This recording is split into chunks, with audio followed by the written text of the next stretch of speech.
I guess what most of us are looking for in our mad, chaotic modern lives is some kind of balance. And obviously, what I consider to be balanced and what you might consider to be balanced are probably different. But I do think there are some fundamentals. And in this video, I'm going to give you the 6 fundamental rules of minimalism that I think are a brilliant jumping off point for you to explore further.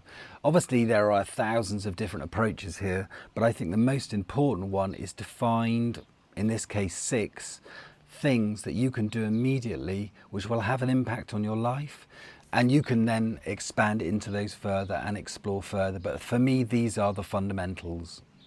Number 1 is buy nice or buy twice.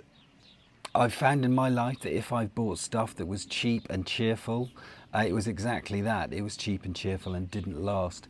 If you buy quality, you'll find it will last you way, way longer and is far better in general, is far better value for money. I'm not necessarily talking about labels. Just because it's got a label we might all know doesn't mean it's good quality, but you can tell immediately when something is made with quality. For example, clothing is a perfect example. I know that there are items of clothing I've bought 10 years ago that are still look fantastic and are still absolutely functional and make a massive difference in terms of your bank balance. That if you're buying cheap crap, you'll basically spend 4, 5, 6 times as much over the course of a year. Much better to buy one piece which will last you. Number 2 is one of my favourites, is if it's not a hell yes, it's a no. I've spent so much of my early life going to meetings and going to parties, going to dinner parties when I really didn't want to. It wasn't particularly my scene. I think it's a fundamental part of being a balanced human being is to have time alone. And so I'm very, very careful with my space and with my time and who I choose to spend my time with. So really, really think about it. And it might mean that you upset someone because you refuse their invitation to something, but far better that than to go along and pay lip service. Far more honourable for you and also for your friend or colleague, etc. Far better to be direct and honest and just say, I just need some space. It really is okay to take space. It really is okay to not go to every single dinner party, every party, or go on holiday with all your friends every year. It's just not necessary, and your time is far better served with periods of reflection, periods of time where you can just be alone and you can actually get to know who you are. I've often said this, but it's a fundamental part of becoming a balanced human being is to find out who you are. And nobody, no teacher, no book, no course can offer that to you. You have to find that for yourself, and you have to genuinely look. So spending time alone is a very important part of that. So if it's not a yes please, it's an absolutely no. If you're ambivalent about it, it's no. I remember years ago a friend of mine saying, if it's not yes, it's no. In other words, if you don't know, it's a no. If you're ambivalent about it, it's no. I think I made that clear. Number 3 is, this is a really good one, is declutter before you organise. If you've got a wardrobe full of suits that you never wear, or dresses that you never wear, reorganising them is just not going to help. You are still at the end of the day left with the same volume of stuff. So firstly, go through your stuff. I've done this recently with my clothes. I've got clothes going back to when I was in my early 20s that I just don't wear. I've just got rid of it all. Be really ruthless, be brutal. If you haven't worn that item of clothing in the last year, then get rid. Unless it's a very particular suit that you wear for weddings or occasions like that, that's fair enough.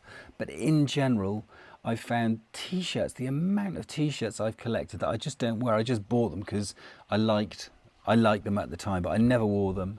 So be really brutal with your wardrobe and get rid. Number 4, it really follows on from 3, is if you don't use it, lose it.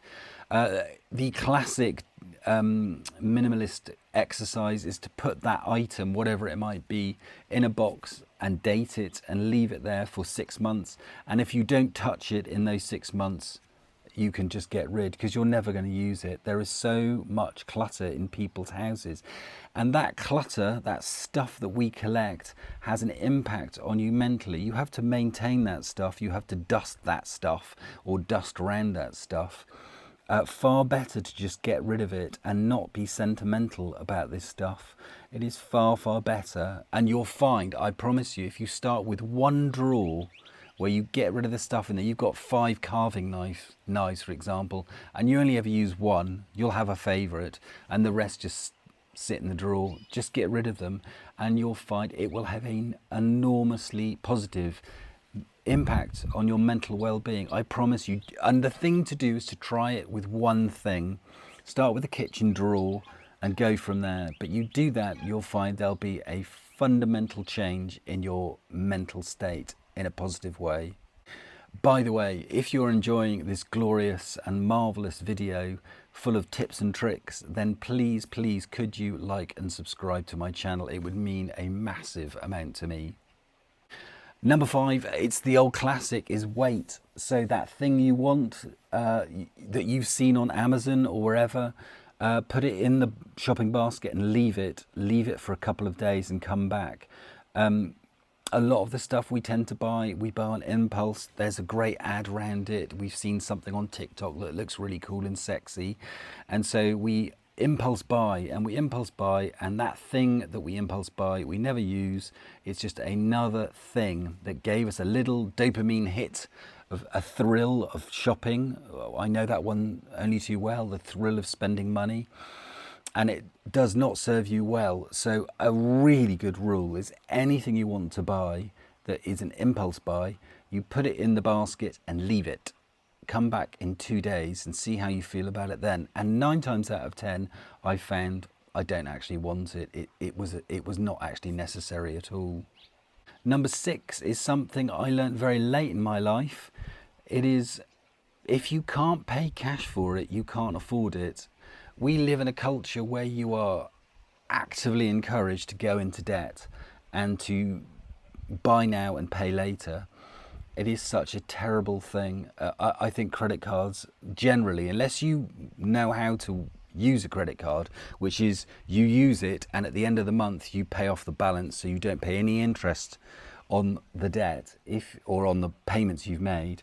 If you are not doing that, then your credit card is just another burden in your life, and a horrific burden is at that, because of course, as we all know, if you have a credit card debt, the interest payments on that debt are absolutely enormous. They are absolutely horrific.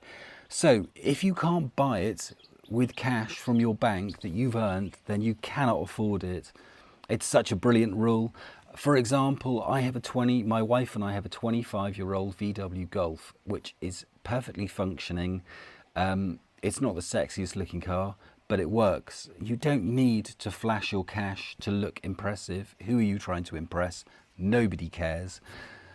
So having an old car rather than a brand new car, for example, is a really good move, not only for your bank balance, but for your mental well-being too. If you're overspending, you will feel that stress. It's really, really important that you live within your means.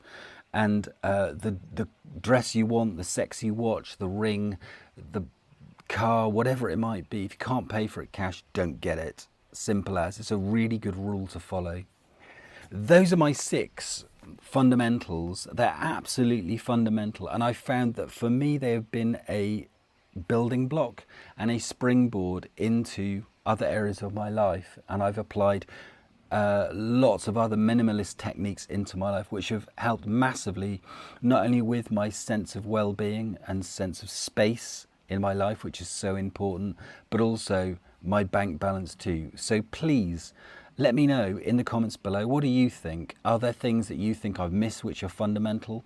Or are there areas in there that you know yourself, that you've tried and you know have made a difference in your life? I'd really love to hear from you. Please do get in touch. Thanks very much.